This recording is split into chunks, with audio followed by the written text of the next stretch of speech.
அன்புள்ள கடக ராசி அன்பர்களே வணக்கம். இந்த வார ராசி பலன். கடக ராசி அன்பர்களுக்கு 2 கேது,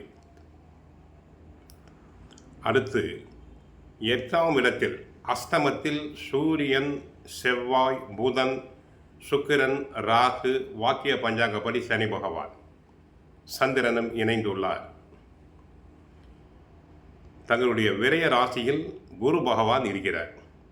அரசு சார்ந்த பணியில் இருந்து வந்த கால தாமதங்கள் குறையலாம்.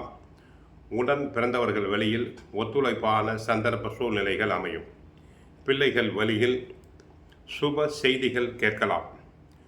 கௌரவமான பொறுப்புகள் மூலம் மதிப்புகள் அதிகரிக்கும். முயற்சிக்கு ஏற்ப உயர்வான பலன்கள் தங்களுக்கு கிடைக்கலாம். கற்றல் திறனில் சில மாற்றங்கள் உண்டாகும். வியாபார பணிகளில் லாபங்கள் ஏற்படும். நீண்ட நாள் பிரச்சனைகளுக்கு தீர்வுகள் கிடைக்கும். புதிய தொழில் தொடங்கும் முயற்சிகள் அனைத்தும் வெற்றி தரும். விலை உயர்ந்த பொருட்களில் கவனம் வேண்டும். ஆடம்பரமான பொருட்களின் மீது விருப்பம் உண்டாகும்.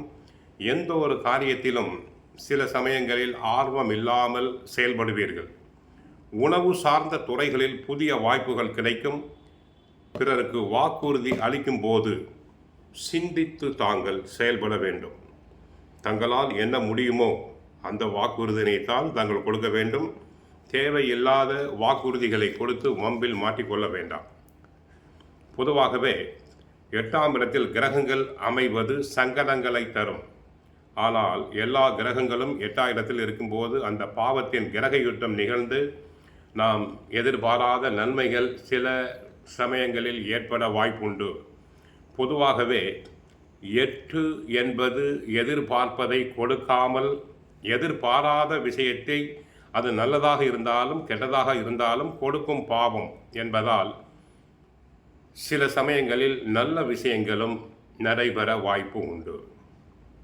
விபரீத ராஜயோகம் என்போம். மாற்றங்கள் இதன் மூலமாக ஏற்படும். முறையான கவனத்தோடு செயல்பட்டால் நல்லது. உங்கள் நலம் விரும்பிகள் உதவுவார்கள். நட்புகள் எதிர்பாராமல் வந்து கை கொடுக்கும். சுக்கிரனும் சனியும் பாக்கியஸ்தானத்தில் கால் வைத்திருக்கிறார்கள். இந்த வாரம் முழுக்க அதிக கவனத்தோடு செயல்படுதல் வேண்டும். கூடுதல் விழிப்புணர்வோடு இருக்க வேண்டும். பிரச்சனை வருவதை தவிர்க்க முடியாது. பிரச்சனை வந்த பிறகு யோசிப்பதை விட பிரச்சனை வராமல் சாதுரியமாக செயல்படுதல் வேண்டும். பொறுமையாக இருந்தால் எந்த பிரச்சனையும் தங்களை எதுவும் செய்யாது.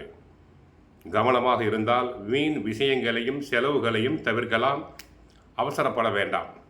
ஆரோக்கியம் முக்கியமாக, குறிப்பாக தொடர் பயணங்கள், அலைச்சல், ஆதாயமில்லாத அலைச்சல் அனைத்தும் தங்களுக்கு உண்டாகும். உங்கள் மன அமைதியை பாதிக்கும்.